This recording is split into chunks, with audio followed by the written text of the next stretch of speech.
I use a little bit of, I guess what it would be is, I think shame is a very useful tool.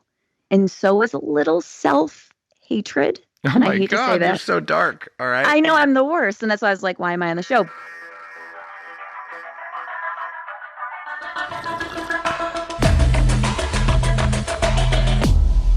Bulletproof Radio, a state of high performance. You're listening to Bulletproof Radio with Dave Asprey.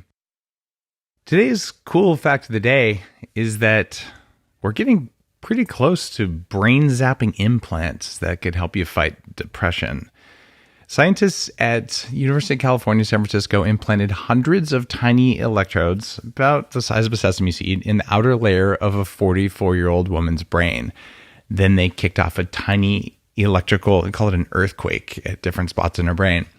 And the woman didn't notice most of the electrical pulses, but when they targeted the brain area just behind her eyes, she said she felt calmer in her nerves.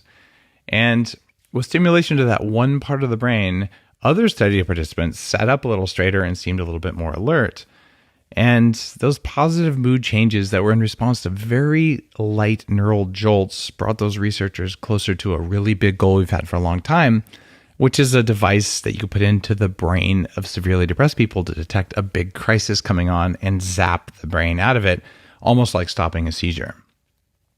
And to other scientists who have studied depression for decades, it's a big deal in neuroscience. Of the about 16.2 million US adults with severe depression, about a third of them don't respond to conventional treatments. If you've checked out my YouTube channel or the podcast I did about transcranial magnetic stuff, you'll see a picture of me. I look like a Smurf. My face is all wrapped up in this blue neoprene thing with a $250,000 giant magnet zapping my head. That also seems to work. And in that same podcast, we talked about ketamine, which is another thing. But what would happen if you actually could use technology so you didn't need drugs and you didn't have to have a 10-ton, $250,000 magnet strapped to your head? Because it's hard to walk. Actually, you can't even move when you're doing that. So what scientists have figured out is using tech, not drugs, that there are some key features of depressed brains. There's certain types of brain waves in specific locations, like that one behind and slightly above your eyes. And other researchers are looking at how do you correct that faulty brain activity. Certainly neurofeedback is part of it. You've heard of my 40 Years of Zen program, which is doing really well. We don't treat depression there, but we look at a depressed brain. You can see what it looks like. And the idea of implanting something is interesting. The idea of sticking something to your head is also interesting. But what I want you to know, even if you don't have depression, you probably know someone who does have depression. It's a big deal. And sometimes medications can absolutely save people's lives. And other times there's lots of other things to do with it, but it's something that affects the fabric of society. It's a big deal. And the idea that we can hack that makes me pretty happy. You might have been wondering, gee, I wonder if Dave's going to talk about depression. And that's because I have now actually earned a PhD in the art of foreshadowing. If you've been listening to the show for a while, you definitely know about that. And well, we are going to talk about depression, but we're also going to talk about humor and how the two come together. Because today's guest is a really interesting woman. She's hard to pin down. It's like, well, what do you actually do? And the answer is lots of cool stuff. She's a comedian, a writer, a podcaster, does stand-up comedy at live shows on TV, and she's written for Comedy Central and the Adam Carolla Show. She co-hosted Loveline with Dr. Drew and Mike, as well as co-hosted the Adam Carolla Show. And she co-hosts the Ask Women podcast, where she's willing to talk about pretty much anything you can think about, bedroom or not. So we will talk about things that are funny and probably sexy. And we're also going to talk about living with clinical depression, because you probably didn't know that Kristen Carney has clinical depression, as well as doing all that other fun stuff. Kristen, welcome to the show. Hey, thanks for having me. I really feel just so alive by that intro. I actually don't realize that I do all those things because my brain is always weighed down by depression. So that actually was flattering to hear that I do all those things. I'm like, oh, that's kind of cool. Do you have imposter syndrome? I definitely do. So even though you're doing, I mean, those are some serious credentials I just read out. I mean, those are dare I call them game changer level things, but okay, Adam Carolla's kind of a badass. Dr. Drew's kind of a badass. I've been on both of their shows, and good human beings, but also hundreds of millions of eyeballs, causing positive change in the world, creating joy and things like that. You're like, yeah, I kind of write for those guys, whatever. Yeah. What does the voice in your head tell you? Like the depressed voice in your head tell you? Well, ever since I was a kid, everything has been not just glass half empty, it's glass totally empty. I don't know why my brain's been like that. I don't know if it was learned or if I just came out of the womb feeling like, well, that womb was half empty. I have looked at everything always with a negative light, and it's made my life incredibly difficult. And so I feel like I have a little part masochist in me, because no matter what I do, it's not good enough and it's not interesting enough, because I let reality in my current moment weigh me down. So like, for example, right now, you listed all of those credentials, but what you can't see is I have a frame from a child's bed covered in an egg crate that's ripped and has like stains on it to try to reduce the echo in my room. And so in my mind, a real professional wouldn't have that. A person who's achieved things wouldn't have that. So have you seen, okay, I'm just going to turn my camera for a minute. Okay. Do you see all the chaos around here? Yeah, but it's like beautiful chaos. And I think because I can get shallow enough, I can say, well, it's beautiful chaos because it cost money, and I'm like, well, my thing didn't cost money, so it's not beautiful chaos. I'm broke, so it doesn't, it doesn't matter. So the voice in your head saying like, I don't have enough money. I'm not doing it as good as some other person. And it's pretty much constantly there, or does it come and go? It's constant. It's constant, but it's weird because I have flashes. It's almost like little jolts of lightning that don't hit often because, I'm not lucky enough to get hit by lightning. But every once in a while they come in and I see things clearly. And that's something I hang on to be able to move forward to the next day or the next week, because I had this little flash of, oh, things are great. I have a wonderful life and I'm doing great. But then it goes away. But I remember it. It's like I hold on to it like a little, I tuck it away in a special box that I'd put under my bed. Wow. And pull out when I'm lonely or something. So what does it do to you if someone just looks at you and just like pets your hair and says, I think you're so amazing, and just like stares at you? Does the voice in your head just be like, screw you, buddy? Or do you just melt? Well, part of me is like a raging narcissist, because I'll be like, oh my God, I know. Thank you. That's your comedian side.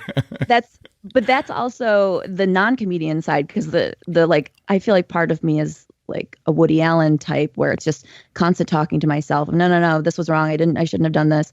And I don't know what that voice is. I'm kind of losing track right now, trying to even figure out what that voice is, or what your question was actually just now. I'm just wondering, like, what your voice does if someone really comes in and just validates it. It says all the things that the depressed voice doesn't do. I wonder how it affects you versus how it affects someone who doesn't have clinical depression. Okay, right. So I'll take it in and I'll agree, and that will last. That's that little flash of lightning. And then the other side comes in and shows me the evidence of all the things that I'm not. And so then I'll be like, yeah, okay, buddy. Like, I don't know if you're, just trying to get somewhere with me, or if you're, what your ulterior motive is. I don't trust it. I assume that there's something else going on for someone to say something so lovely and nice to me for no reason. So you have sort of an inner skeptic that's maybe a little bit more buff than the average person. Yeah, I mean, he's like Schwarzenegger. So my inner skeptic is Schwarzenegger, and my inner narcissist is like tiny little bite-sized, I don't want to say something politically incorrect, someone from Little People, Big World. Just leave it at that. It's a smaller physical structure. Okay, I just make sure that wasn't a comment about hands, was it? No, you have lovely hands, by the way. No, I don't mean my hands. I was just thinking of some other person who shall remain nameless. You know what I'm talking about? No. Right. Yes. Yes. Someone who's in politics. By the way, I have never expressed an opinion about politics on this show at all, because frankly, I follow politics about as well as I follow professional sports, which is to say not that well. Yeah, same. Now, Getting back to the clinical depression side, you said something interesting. You said, maybe it's how I came out of the womb. So do you have this background of like dark trauma? I mean, did you come out of the womb, with birth trauma and forceps and have a rough childhood on the streets of New York or something? Honestly, I think it's just traumatizing that I had to be in my mom's vagina at all. So I think we all start out in a dark place. We're like, I was in there. Oh my God, I've touched my mom's vagina. That's a weird concept to know that we've all had contact. It'd be, it's like we've never had contact with our dad's, junk, hopefully. Yep. But it's just, a thing that we all have touched our mom's vagina. And we don't talk about it like it's a strange thing. So I think that's where the damage began, is just knowing I was in my mom's vag. But no, I didn't have a dark childhood in the sense of having a bad family or abuse. But I, at the age of 3, developed, I don't know if that's not the right word, because, you don't develop a lazy eye, but you do, I guess. Develop just sounds positive.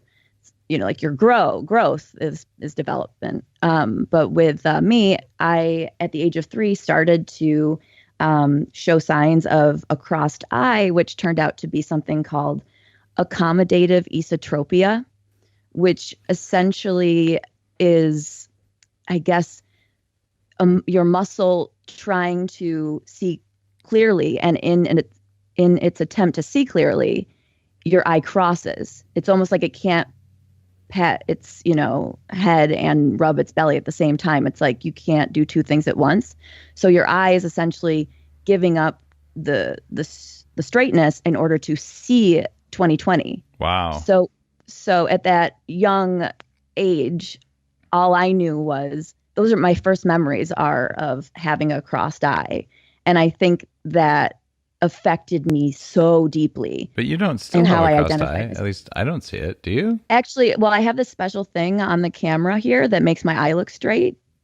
Okay, I totally... No. I do not have a crossed eye anymore. I'm thinking, man, I'm crazy here, because you don't... Okay, so it went away. Well, so it didn't necessarily just go away. I had surgery, and it was a pretty traumatic surgery where the doctor came in and cut my muscle essentially to shorten it and tighten it so it became stronger or something like that. I never really have understood the surgery. But then I had to wear a patch over my eye, and I have really thick glasses that you can't see because I'm masking them with contact lenses at the moment. But when I do take my contacts out, my eye does cross again. So, no kidding. Yep. So I have a very dark secret that I feel like I keep, and I've kept my whole life, which I think has affected me. So what's weird? It's actually making me laugh, because one of the things that helped me figure out the psychology side of why I did all sorts of stupid stuff when I was younger is that I met this lady when I was 30, and she looked at me, she goes, "Tell me about your birth." And I'm like, hospitals, vaginas, don't really know. That's kind of a weird question. It was at a personal development thing, and she was running it. Her name was Barbara Findeisen. And it turns out I'd been born with the umbilical cord wrapped around my neck, which didn't cut off oxygen, but there's birth trauma, and you come into the world like thinking like, everyone's out to get me, and like, the world's a bad place and there's something trying to kill you. And well, they're right. Yeah, pretty much. So anyway, she helped me do a bunch of work on that stuff, which is why I asked the first question. But then the other thing, I don't know if I've ever talked about on the show. For probably till I was about 35, my brain would turn off my left eye. I didn't know it, but I was not seeing with both eyes because it was so much work for my brain to make my eyes work together that it would just go away. And so I would just look through my right eye. And I used to have like a droopy left eye too that I was super conscious about. And I went through about 3 months of really intense training, like visual training, that just made me exhausted when I would do it. And now, this is more than almost 15 years later. How old am I? 11 years later. I can, I'm 20/15 in both eyes, and I don't have that problem anymore. But it was like a couple of years of not cognitively, just changing my brain neurologically. Wow. So see, that takes work, and you're the type who works, and you work hard to figure out hacking, how to make yourself stronger, how to make legs stronger. That takes work and energy. And I hate work and I have no energy. So if someone said, here's a way to keep your eyes straight, it would just take immense amount of work. I would say, nah, I think I'm good with the crossed eye. I'm very lazy. Okay, so there's strategic laziness here, Kristen. And the question is, if you're truly lazy, avoiding the annoyance and pain of having something can be as big of a motivator. I think I'm the laziest person on the planet, right? I just don't like to do stuff. So if I can automate it or I can spend less time or energy doing it, I'll take that path because I'm super lazy. And that does free up time to do something that I wanted to do. The problem is that. You're a motivated, lazy person. And that makes total sense. I'm like a lazy person. I'm the real deal. No. You wouldn't have street cred amongst my types. All right. Well, so is that what you're calling laziness? Although I'm kind of looking back to what we talked about here. I'm like, let's see. You have all these professional gigs like, oh yeah, Loveline, I'm a stand-up comedian, total loser me. I'm like, this does not match, right? So your self-professed laziness that is not borne out in your career, is that because of your clinical depression or is it from something else? I've always struggled with that. And that was one of the first things when I finally talked to a psychiatrist, because I was ironically too lazy to find one. Once I did find one, I said, I don't know if I'm lazy or if I'm depressed. And he said, you're depressed. And that was a huge, huge burden lifted off of my shoulders, because then I didn't have to, which I loved, not take responsibility for my lack of work ethic or my lack of drive or my lack of whatever it is, because he said, it's your depression. So in a way, I got to take blame away from myself. And even though he's told me it's your depression, I still have a hard time buying it. It's the same like if someone complimented me, I'd be like, I don't know. But I think it's a combination of both. I look at like my family and what I'm from. We're not the hardest working group of folks out there. Our last name's Carney. What do you expect? And so, I think I come by it naturally. But I have this tick in me that needs to achieve. So it's a difficult combination to be incredibly lazy, but also to want to amount to something. So it's a constant thunderstorm, trying to fight those two things at the same time, or together. They're fighting each other. Well, it seems to be working on some levels for you, at least professionally. Okay, that side of things has been dominant. I'm still interested, though. You said something fascinating. You said when I was diagnosed with depression, it was a weight off your shoulders. And I thought there was something just wrong with me. I'm like, I don't know, I'm about to fail out of Wharton. And I feel like I'm kind of stupid some of the time. And it turns out I was, because I went in and I got a brain scan with Dr. Amen, who's been on the show now and has become a friend. And they're like, you have a hardware problem in your brain, Dave. Like it's actually not getting blood flow, and see these big holes right here. That's where you have chemical damage to your brain. I'm like, oh my God, it's not a moral failing. It's not that I'm just like weak.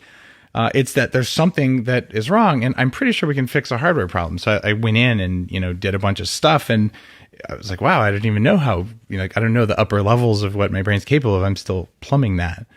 Have you gone in and had said, all right, what's up with my brain, doc? Give me some antidepressants, give me some whatevers, have you gone down and sort of looked at that? Well, again, I hate to keep saying this, but I think I'm too lazy because I don't know where to start. It's like, if I don't have, and I think a lot of depressed people struggle with this, and people in general, but if you don't have a starting point, you just don't start at all.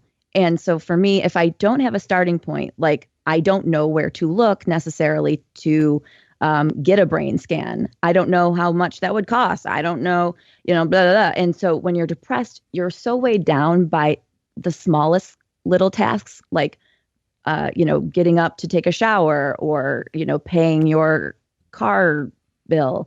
Those things feel so heavy that the last thing on your list is figuring out how to get a brain scan. Like, right. No, right. I'm still trying to figure out how to get out of bed. So I don't get to that point because I don't really ever feel like emotionally strong enough to. But I would love to, like you saying that. If I got a brain scan and he showed me the holes, I would like, please print this out, hang this on my wall, frame it so that I can, one, feel like great about myself for actually going out and doing that and figuring that out, but also to have proof that it's not my fault. Again, you know, I can blame it on something else. I would love to show that. It'd be like a trophy. A trophy. Well, it sounds like you've talked about this on your show. You've talked about the different things that you do find when you have just this is a sucky day kind of thing. What do you do when you wake up? You're like, I feel more depressed than normal. Like, what do you change in your life? Because I'm hoping people listening will be like, oh, maybe I could try that even if I'm not depressed, or maybe I am depressed. Like, so give me your like wake myself up, kick myself in the ass, even though I don't want to, kind of moves. Okay, what works? Well, because I mentioned that I am a slight masochist, the first thing I do if I'm feeling really depressed, which I should not, I am not advocating this, but it is part of the process. I will look at someone's Instagram page who has the best life, who is perfect, everything is going for them, and I'll look at it and I'll soak it in a way to where I'm like, oh, I hate this person. I hate them. And I feel even worse. Oh my God, why am I doing this to myself? But then what I do is I take that and I use it to kick my own butt. And I know that a lot of that is fake. People only put out their highlight reel. You know, Sure. It's not all necessarily as appears to be. And so I do take motivation and things that make me feel bad about myself to pull me out of bed. So I'll look at someone's Instagram. I could say her name. It's like my go-to, like cutting. It's almost looking at her Instagram page is my version of cutting. It's so painful. She is so perfect and everything is going, like, she's hilarious. She's beautiful. She's perfect in every way and so hateable. So I'll look at her Instagram page and it will kick my butt and I'll get out of bed and I'll start my day because I don't want to be the person looking at her Instagram page. And not that I want to be her, but I'll use her, not achievements, but I'll use someone like her where she is to see what's possible, that life can be great. Look at all the things you can achieve. And that is what I need in the morning to remind myself of what I'm doing and where I'm trying to go. And so it's not the most positive thing to do. It's very harmful, but it's part of my process. And not every single time I'll look at her page necessarily. I'm not like obsessed with her or stalking her. You know, I'll think, okay, it's been about 2 weeks. I should check in and see how great Kelly's doing. But okay, so you basically go to like the, I have a beautiful life kind of person. But so you're sort of using envy as a way to get yourself out of bed. Yeah, but not like, I don't want to make it sound necessarily like envy, like one of the 7 deadly sins. It's not that. It's not that I'm desiring someone else's life. It's that I use a little bit of, I guess what it would be is, I think shame is a very useful tool. And so is a little self-hatred. Oh and my I hate God, to say that. You're so dark. All right. I know I'm the worst. And that's why I was like, why am I on the show? But I think those things are necessary things to propel you forward. And so if I have a little shame, it propels me to get better and to move forward. So I'll feel shame of looking at her page, but then it propels me to not be that person in bed looking at her page. And I'm making it sound like I look at it way more often than I do. That's really such a small You said part once of a every puzzle, 2 weeks. Okay. That's not too bad. Like, right. So it's like it's almost like a little check-in with what you could be doing kind of thing to just remind yourself, because I tend to like to gravitate toward people who are really easygoing, not super driven, kind of lackadaisical, funny. But, I gravitate toward those people because I feel comfortable with them. I think they're easiest to be around. So that check-in with her or someone like her is just to kind of throw me back into the world of, okay, this is what is possible. Even though it can make you feel worse, I do use it in a positive way. And then what I talked to one of your producers about is headstands.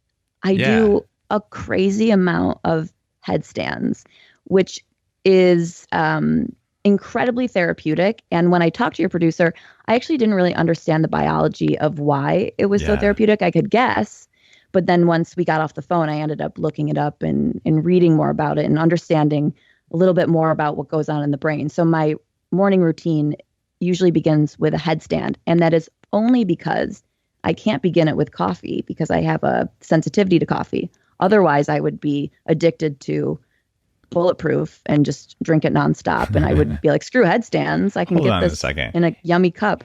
You're telling me that you're a writer for Comedy Central and you don't drink coffee? Well, not all. That sounds like BS. I mean, come on. Well, I don't currently write for them, so. Oh, okay, got it. So that's why you quit the coffee. When you quit the coffee, you and like they'll throw you out of the writer's room. Yes, yeah. Well, they throw you out of the writer's room if you start doing headstands. It's like, all right, weirdo, get out of here.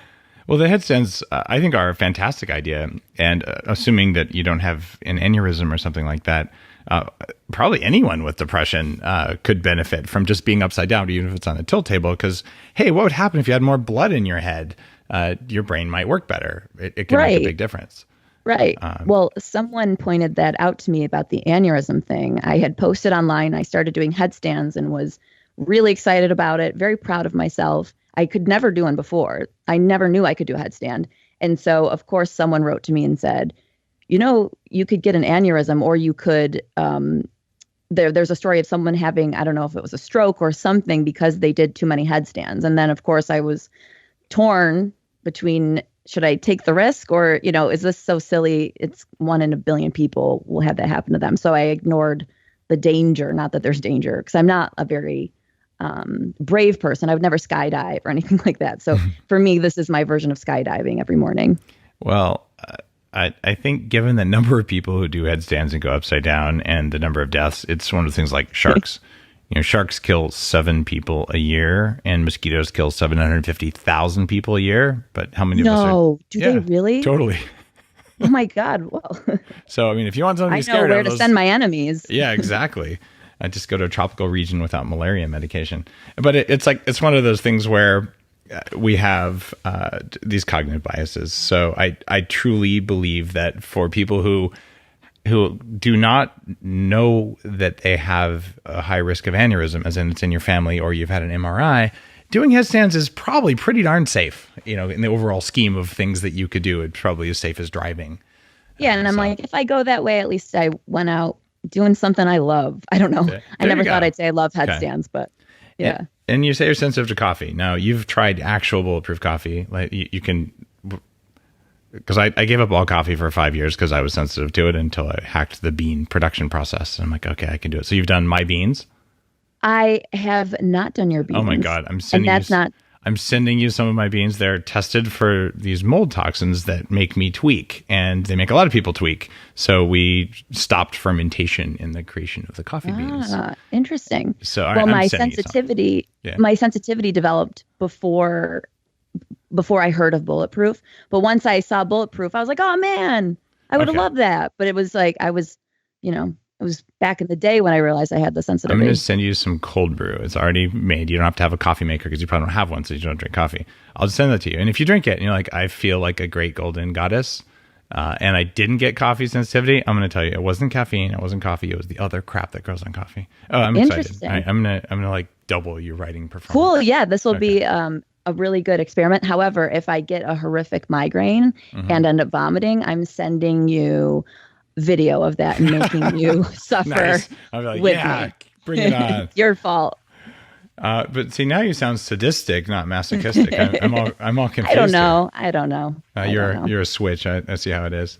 Yeah. All right. So you've actually hosted the Playboy podcast, and you offer dating help, and you have your Ask Women podcast and all that stuff. So like 3 or 4 times now, you've said you're a masochist. Now, is this just like you joking around, or is this like your dating life that you're talking about? No, well, I mean, emotionally, I'm a masochist in my dating life. Physically, I'm not. I'm very boring, and men, they don't get what they're expecting with me. But it's interesting that I have even gone toward the dating relationship space, because my whole life I was never interested in dating. I could have cared less about making out with boys when I was younger. I didn't ever imagine my wedding. I wasn't sexual. How I ended up getting into this was I was doing some videos for the website called askmen.com. Mm-hmm. And through Ask Men, we did a video called Ask Women, where it was asking women questions. And through that, I met my co-host of my podcast, Marnie Kinrys, who is a relationship expert. And her and I began doing this podcast on dating, and it was a yin and yang thing. So she was the relationship sex expert, and I was the asexual nerd who had no advice, no experience, and no interest in it, just to add comedy to make it an entertaining podcast. And so we've been doing that for 6 years. So now I've ventured over into this dating world, and I guess have, developed some sort of sex drive that they talk about. I don't know, it's a new thing for me. And so now I'm a lot more experienced in it. And I actually work with guys in the online dating space to help their profiles be more engaging, witty, interesting. And I actually teach guys how to banter with women. And I wrote a banter guide on how to actually step by step become witty and more engaging in conversation. So I don't really focus on the the sexual side so much as I do the more communication style side. Like, so I'm really not what do you have to do leading up to the sexual side is your area of expertise? Talking, forming relationships, that kind of stuff. Oh, I was going to say get drunk at bars and hook up with dudes. I began dating. So when we started the podcast, I actually did have a boyfriend, and we were together for 8 years. So it was a very comfortable situation. I'd never dated before that, so I had no experience. So once he and I broke up, that's when this whole world kind of opened up to me, because I got online and I got involved in the, online dating, and I was opened up to the horrors that is dating. It's awful. It's so bad. And so because I do comedy and consider myself somewhat witty, I like to be able to engage in a guy online in a witty, fun, back and forth ping pong match kind of way. And I was blown away at how bad guys were. And I know girls are too. I'm not hooking up with them, so I'm not having these convos. But these men were so bad at having fun, back and forth, flirtatious banter when you first matched on the app that I thought there's got to be a way to show guys there's a formula. You can be interesting. You can be funny. Stop being so boring. And so it was just basically out of so many bad exchanges online that I started to figure all of this out in this little formula I came up with to help guys, because it's that's such an important part of the dating process, is just the first few interactions, because most people do meet online. So I'm glad that I don't have to do online dating. It sounds like an enormous amount of work with a lot less feedback than this old-fashioned thing where you just walk in hey, you want to go out to dinner? Like, whoa, in person. But I guess I'm in my 40s. Oh my God. Well, everyone who got into a relationship before online dating basically dodged a train. They had no idea that this oncoming train was coming, and they stepped out of the way right in time, because it can be fun.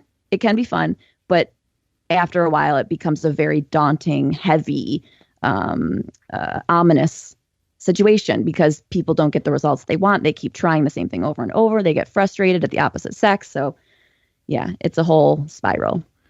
So, what is it like dating when you have clinical depression? Dating with depression is not easy and has proven much more difficult than I thought.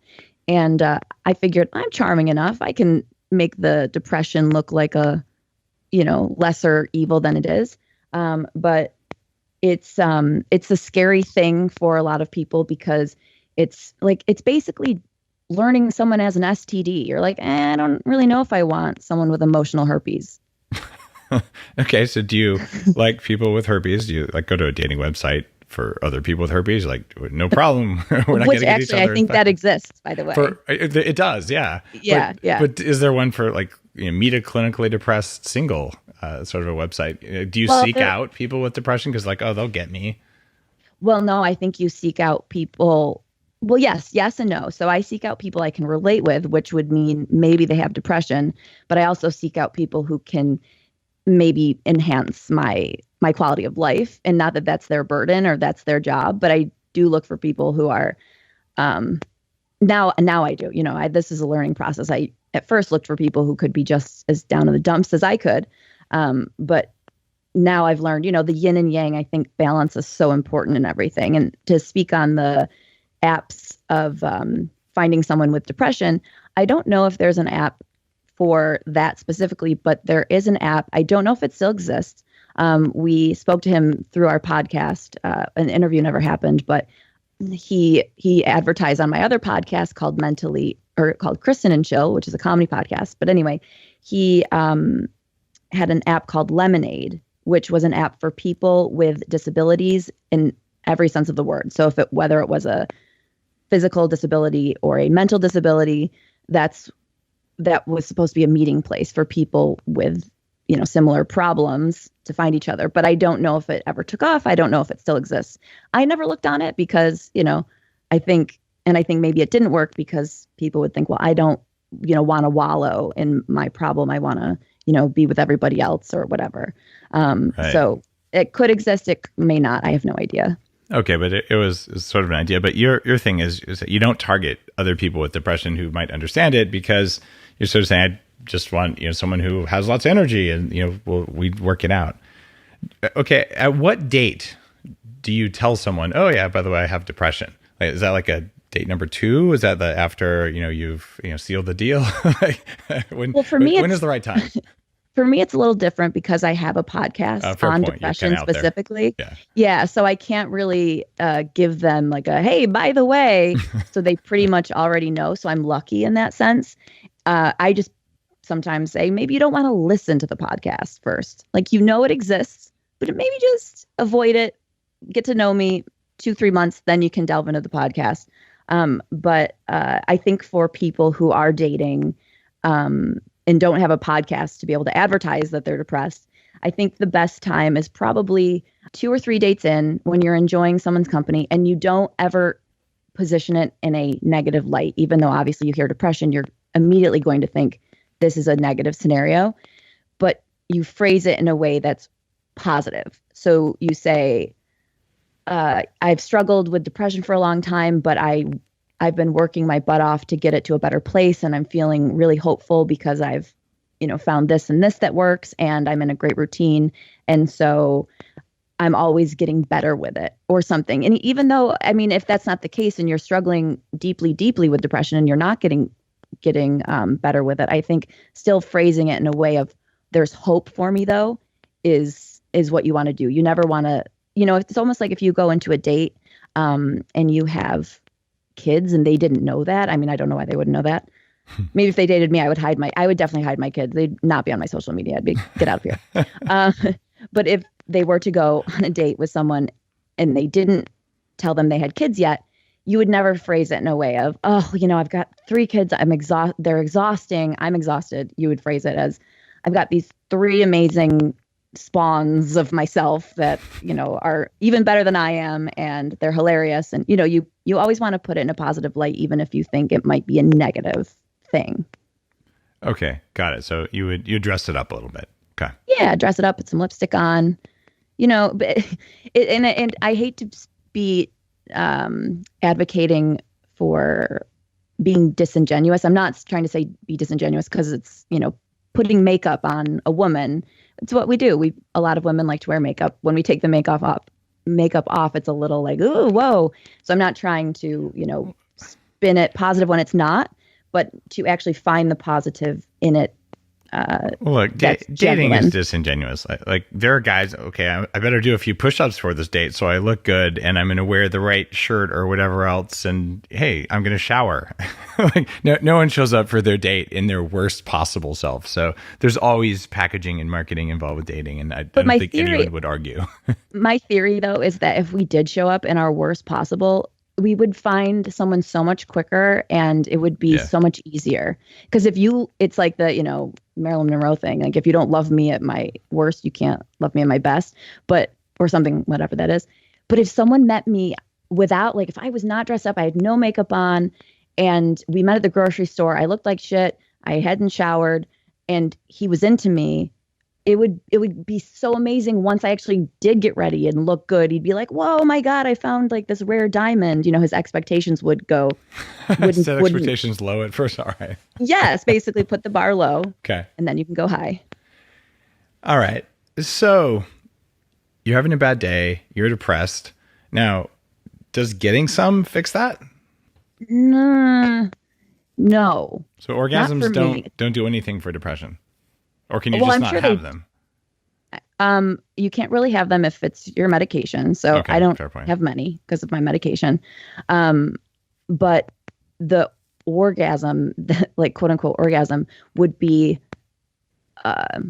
someone I'm dating validating me in a way or making me feel lovely. Yeah, that would be like my little orgasm of I'm talking about like an actual orgasm, the kind you measure with EEGs on your head. Right. They have like a little thing that they can put in that measures pressure sensations, and like you can quantify an orgasm to be like, did it happen or was it just like something you were thinking about?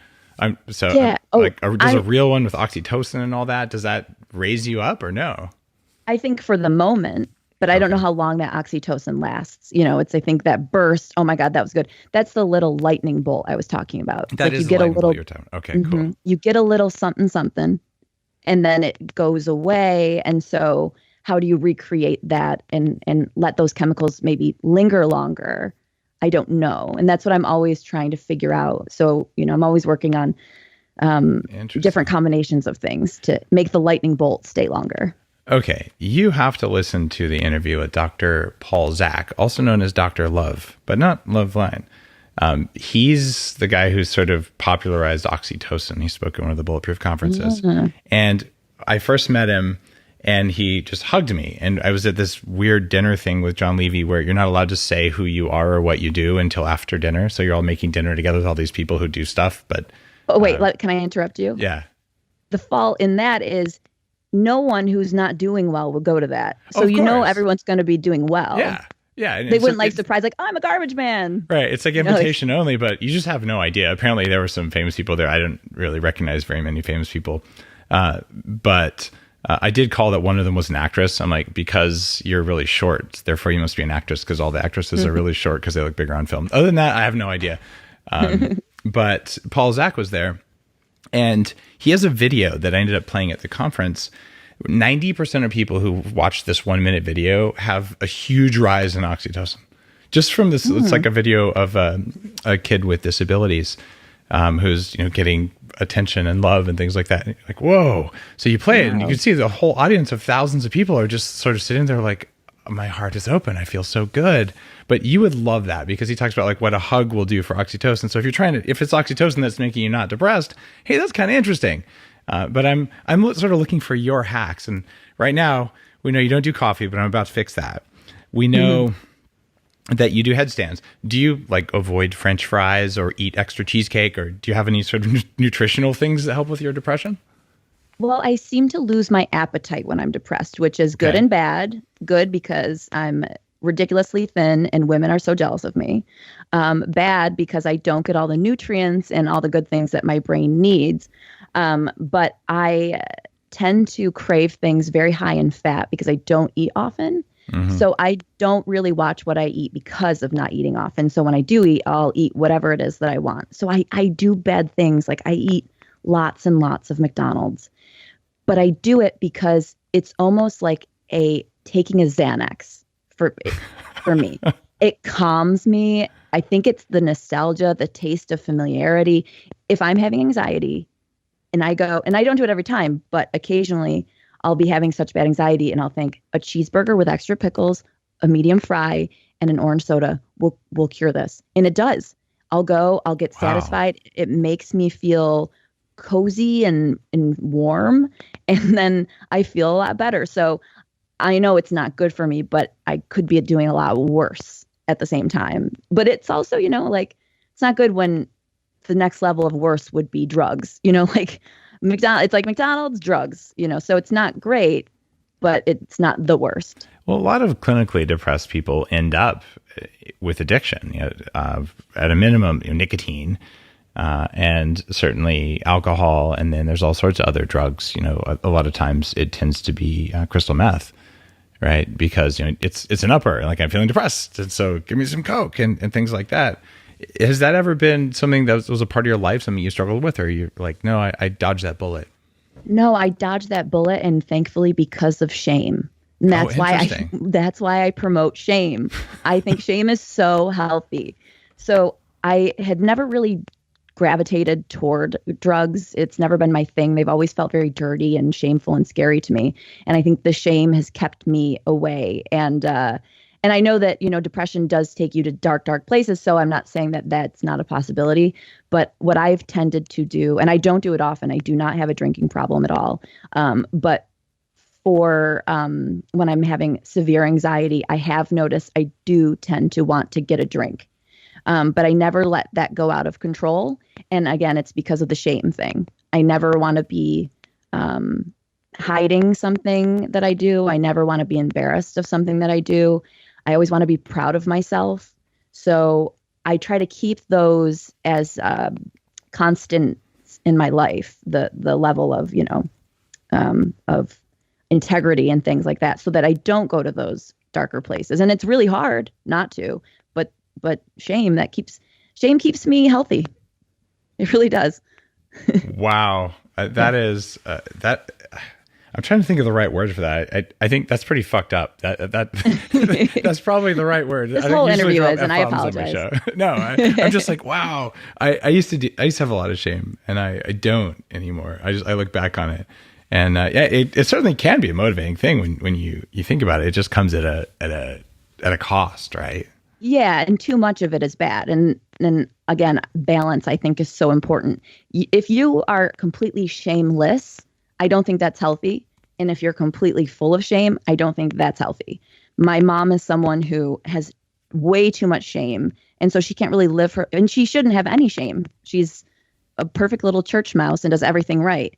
But shame keeps her in a box. And if she didn't have the shame, it would also maybe make her, a wild child living an unhealthy life. So it's a balance. And I think I have a really, really good ratio of shame versus not shame. But it's necessary for sure, for me anyway. How did that shame and depression, all this stuff, how did that affect you? Because you recently basically lost a co-host in your podcast, like through what was probably a suicide. That could be destabilizing for someone who's not depressed, and you seem like you're handling it okay. What happened to you when that happened? So I lost my co-host to not the Ask Women podcast, the dating one, not that podcast. I had another podcast called Mentally Chill, and the ILL was in parentheses. And so it was about depression, and her name was Stevie Ryan. She was such an amazing, beautiful, hilarious, charismatic woman. And it was really, really difficult to go through, obviously. But I think it's been 2 years. So I think the time does help. Obviously, the wounds will always still be there. But it made me look at myself in a mirror. And I was seeing good things and I was seeing bad things. Because I do think Stevie and I were very, very similar, and she did take her own life. And because of the similarities, I realized a few things. One, when she looked at herself and saw depression, and someone else looked at her and saw depression, they could not grasp. How could this person, with all of this, all the things she has going for her and all the things that she's achieved, how could she possibly be depressed? And so I use that as a motivation within myself to say, from the outside, if I took my own life, people would say the same thing about me. And so it made me come to terms with being proud of myself and being okay with or believing in my achievements and not downplaying them. But then it also was a mirror reflection for me in a bad way, where it was I do the same things that she does, and she just committed suicide. So I need to alter my behavior clearly. So I was supported a lot through people. I, went to therapy a lot. I did actually have to increase my antidepressant dosage. I did a lot of different things to cope, but now I do believe, because it's been 2 years, I think time has made it easier to not forget about, but to remove yourself from. So I think I've put it in a little compartment in my brain and moved on from it, even though I know that compartment's still there. So you basically upped your meds and did some work on processing it and moved on, and then eventually you lowered your medication? Yes, I did. I went off of it, which was a really bad idea. And I did go off of it because I lost my insurance and I couldn't afford it. And so my heart goes out to anyone who's in that scenario. But that was a bad idea. Bad idea. I'd go into the credit card debt versus the depression. So I did go back on my medication, and I'm actually back at the same dose that I was at the time when I increased it. Okay. Yeah, it's sad how the U.S. has changed the way we support people with mental illness. Whether getting all the way into the homeless thing, it's one of those things where it shouldn't be an economic burden, because it's in all of our interests to have our depressed people functioning well in society versus struggling. It doesn't make sense to me. Yeah, it makes even the grocery store more pleasant. Yeah, exactly. One of my goals with Bulletproof is, I want a world full of people with more kindness. And it turns out being well fed is one of the easiest things that'll make that happen. But not being depressed when we know what's going on and we know what'll make you better. I think we should help people with that. Now, being a comedian, I've had JP Sears and Kyle Cease are a couple of comedians who've been on the show who are friends.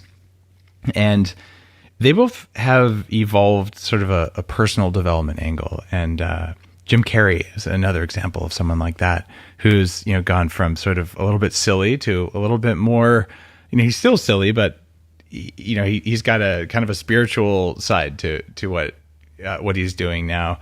Do you feel like you're on that sort of a path, like as you dig deeper in the roots of your depression and in your comedy and all that stuff, that you're sort of evolving as a human being, and someday you're going to have white robes and candles and stuff? Or are you just like not going in that direction? Well, I think I am going in the development self-help direction, kicking and screaming. I am digging my nails in so deep and trying so hard not to go down this path, because I've never been a self-help type of person. I've always kind of said phooey to that and been cynical. But after doing this Ask Women podcast for so many years, it is part self-help podcast. I've realized that self-help actually does work. And so I am begrudgingly becoming a more developed person, but because and I'll never, ever, ever feel like, it's the shame. I will feel shame going this direction, because as a comedian, no, you're supposed to be cynical. You're not supposed to be positive, and you're not supposed to be learning and growing. You're supposed to stay where you are. And that's where the funny comes from. So there's the battle inside of me, which sees the proof of, oh, wow, self-help things do actually really work, and they make your life a lot better. You don't have to stay this super cynical comedian. And I was actually listening to the episode with Kyle that you had on. Oh, cool. Kyle Cease. And he said that, he's started meditating for like 2 hours a day. I could never, ever, ever do that. If I did, I wouldn't admit it. Did that make you want to punch him when he said that? Yeah, 2 hours. I mean, come on. 2 minutes is an achievement for me with meditating. But I remember hearing Jerry Seinfeld does meditation, and that cracked me. That kind of loosened my strings a little bit and opened my willingness to think, okay, well, if Jerry, who is the most observational human on the planet, can find sense in meditating and doesn't think it's silly, then I won't think it's silly, because Jerry's my hero. So I have not yet begun to meditate, but because he said he did it, I thought, okay, if Jerry can do it, I won't make fun of it, and maybe I could do it. So my Headstands is my version of meditating. Okay, so that's a start. I get that. Now, you talked about Jerry Seinfeld. He meditates, but there's also Larry David, and I don't know him super well. I got to play poker with him once at a celebrity tournament thing that I had no business being at, and I did take his celebrity fake poker money, but he didn't seem like a meditator at the time. In fact, he seemed kind of like, Urgh. So yeah. You do have, and he's also a brilliant man, right? So you do have like that side of comedians where there's that dry wit. There's a book called The Artist's Way. Have you ever heard of it? Yes. Have I read it? No. Okay. That's where my laziness comes in. Got it. Because I used to believe, before I read that book, this was a while back, that, okay, the roots of an artist are always like in pain and dissatisfaction and things like that, especially comedy. And that book convinced me that actually there's another type of artist who doesn't use those things to create their art, and that you can make it either way. I was like, oh, that's super interesting. And not being a particular artist, or maybe my type of art is more like a computer hacker thinks of art, but whatever the heck you want to call it. I was intrigued by that idea because it was something that was echoed by both JP and Kyle, sort of saying like, I'm on this personal development side. I still have my funny side, but the idea that you can, be funny without, putting someone down, or if you do put them down, it's not in the same way you would have done.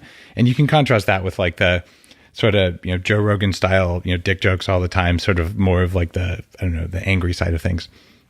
So there's all these different flavors of comedy and all. And I love that you bring that up, because I've struggled with the idea of, if I become happy, then I'll lose my funny. And so in a way I've thought, well, I have to stay cynical and depressed, because that's where the art comes from. That's right. How I am me. So if I get rid of that, then who am I? And I would have to strip myself down and become someone else. But I'm learning that it can still be you, just with positivity at the same time. It doesn't mean you're going to lose your perspective on things or your past or what's defined you. You'll add to it, if anything. But that's been very, very, very difficult for me to accept, because I want to believe that, no, you need to be suffering in order to produce the best of what you have to offer. Got it. So it's like, can you be funny without suffering? And I meet people who are comedians. I meet comedians that aren't depressed and haven't suffered. And I doubt, and I really kind of look at them like very suspicious, like almost like Larry David would have a stare off with someone. When they tell me they're not depressed, but they're a comedian, I really do like I don't know if I buy you. But I've learned that some people can just be funny. They don't have to be tortured souls. And it's like, wow, that's awesome. I'm very jealous. Is that your goal? Maybe I'll be there someday. Are you working on getting there? I am working on getting there. And okay. I think I'm doing pretty good. As much as I like to talk about the, shame and masochism and all that kind of stuff, that is to fuel my comedy. I'm trying to figure out how much of that is shtick versus there. I know. I think there's some realness there though. You still got some trauma back there behind that comedy. Oh yeah. You never get over the trauma of a crossed eye. You really don't. Yeah. It's a big deal. Yeah. When you're the kid in school with the lazy eye, and that's the thing too, is I always wondered, I wonder if I became lazy because of the association with the word lazy, because I was the kid with the lazy eye. Interesting. Mm-hmm. And there can be a really big stigma about that. I'm thinking about there's two other women in my life who had real serious eye issues, and it's a major trauma thing. I never thought of it like that, but yeah, both of them have had to do like serious, like deep level therapy kind of stuff around like the early stuff with their eye. I never thought of that. Wow. Okay. Yeah. So well, the thing is too, it's like I'm not saying you want street cred of an amputee. However, and it's not as traumatic as being an amputee, but God, you're so dark. All right. I know.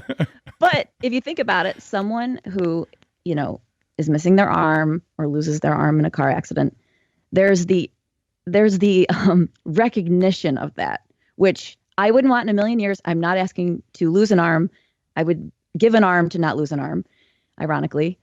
But there's that awareness of, oh, this person has suffered with this, and maybe we should treat them in a way that is kind or more gentle. But with the crossed eye, because it's held straight by contacts, I'm not getting any of the attention I might want for like, oh, the poor thing had a crossed eye.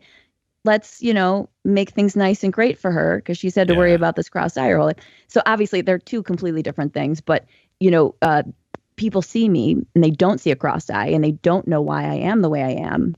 And if I was missing a limb, let's say, it would be more obvious. It's not obvious. People always go, you look like you would have been the mean girl in high school. You look like you wouldn't have been I was bullied. I wasn't, I had all that stuff happening, but there's no physical proof of that right now in this current, phase of my life. So it's the same when people have toxic mold exposure, chronic fatigue, or Lyme disease. And I did a documentary on toxic mold. I had all of those things diagnosed one time or another, but you look normal. So people just like, why can't you do normal things? Like, because putting one foot in front of the other right now is all I've got. And it's, but it's invisible. And so you don't get treated that way. And I guess earlier, 16.2 million people with clinical depression, but you don't know which ones they are unless they tell you. Exactly. So, okay. Or they might be a little smelly, but nice. I'm just kidding.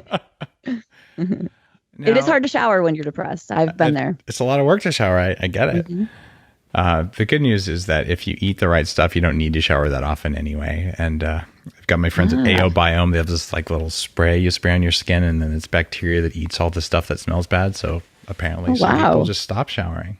Yeah. Send me that with the coffee, please. There you go. Well, they're just friends, but I'm sure if they hear that, they'll probably send you some. Okay, they're good. just in the New York Times, I think today. Awesome. Now, I've got one more question for you, and I have no idea what you're going to do with this. My new book is called Superhuman, and it comes out in October, and it's the things I'm doing to live to at least 180. It's like, where's our science? What do we know? What do we not know? What are things that are going to take you out if you don't manage them? What are the things that are going to make you old if you don't manage them, and how do you fix it? And I've gotten some flack for saying, like, I'm going to make it to at least 180, right? And there's science behind that, right? And I'm totally willing to die trying. But I want to know. And you probably will. It might happen, right? And if so, I'll be like, haha, I'm not here, guys. But I'm actually, I think it's a reasonable goal. We'll put it that way. But what I want to know, as someone who is actually successful, even though you don't necessarily tell yourself that, by most people's measures of success, you're successful, and you're continuing to work on what you've got. So how long do you want to live? Given all the things you have like that, if you get to pick, or how long do you think you're going to live? Either one. 2, 3, 4, maybe 5 years, I would say is max. Really? No. I was like, good God. No. Okay. I would never want to live to 180. I have no idea what's going on in your mind. I think we need to delve deeper into that as to why you would even want to be around for 180 years. But looking like this. Okay. Not look. I don't mean tubes and monitors and wheelchairs. Like, who wants that? Right. Well, I mean, if I could look like this for 180 years, I definitely want to stay around. No, I would probably want to live until about 80. I'm scared to die. That scares me for sure. I'm a coward in the true sense of the word. But I also, I got it. I got the idea of life. Like I get it. Like, okay, I did it. Now let's see what's next and see what else there is to offer in this weird existence. All right. So you want to see what else is out there. All right. I'm curious about that myself, but I figure I'll practice patience while I hang around and do fun stuff here. Yeah. All right. Well, if you if you do put in perspective though, 80 years versus the billions and billions that, the galaxies and planets have existed, it's nothing. So that's how I've justified not committing suicide. And that sounds really dark, but I would never, ever commit suicide ever. And that's my justification. It's like, well, I mean, even if I make it to 90, 95, it's so short in the span of what could be. So it'll go like, in a blink, it'll be over. Life is precious and rare. I it's so short. So whatever, stick it out and see what happens. I like it. Stick it out and see what happens. That's probably a good name for a podcast sometime. Yeah. All right. Your website is Kristen and Ch, and you have more podcasts than Good Sense, I would say. But Kristen and Ch is your kind of new big one, and you've got several other ones like that. And Kristen, I just want to thank you for coming on the show and just being super real about, hey, here's what's going on inside the head of someone with clinical depression, because it's out there. And if you're listening to this going, well, I'm not depressed, if you were depressed, you might not even know it unless you've been diagnosed. And if you aren't depressed, I guarantee you that if you go to work and you look around, someone there is, and it's affecting the dynamics of the org. You look in your extended family, probably someone is. You just can't spot them. So knowing a little about what it's like can be kind of useful for you, whether or not you're one of the people with it. I agree. And I think people do enjoy listening to my podcast on depression, which is now called Kristen and Ch, which was once Mentally Chill, but after losing my co-host to suicide, I eventually changed it over to just Kristen and Ch. But what people really grasp or hold on to in my podcast is how real it is. There's no sugarcoating. There's no political correctness. It's as real as you can get, and people find a lot of comfort in that. So if they're feeling depressed and you don't want to, and you don't know who to connect with over it, you can definitely connect with me over the podcast, Kristen and Ch. All right, there you go. So there's a resource for you. If you think this is going on or you think there's something around there, check out Kristen and Ch. It's actually interesting. I've listened to it. And if you're looking for a new podcast, give it a shot. And if you have not subscribed to the podcast you like, you should do it, because then they automatically download. That includes Bulletproof. And if you like Kristen and Ch, subscribe. New ones just magically show up in your app, and then you'll listen to them. That's what I do. Have a wonderful day, and thanks for listening to Bulletproof Radio.